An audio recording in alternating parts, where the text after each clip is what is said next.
Welcome to Luca is a Billionaire, where the only thing I invest in is your answers. In this video, I will show how to change an Audi A3 rear wiper. First, make sure you have your new wiper blade ready, along with a small flathead screwdriver. Carefully lift the wiper arm away from the rear window until it locks into an upright position. Now, look closely at the base of the old wiper blade where it connects to the arm. You should see a small release tab or button.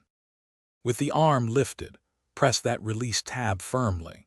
This will disengage the old blade from its locking mechanism. Once released, you can simply slide the entire old wiper blade assembly off the hook on the wiper arm.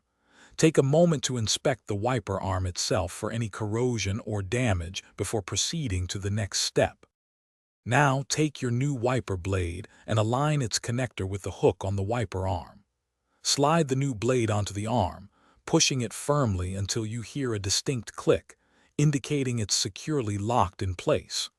Once you're confident it's attached, gently lower the entire wiper arm back down onto the rear window, ensuring it rests properly. To complete the process, turn on your car and activate the rear wiper with some washer fluid. Watch to make sure the new blade sweeps smoothly and makes full, even contact across the entire window, clearing water effectively.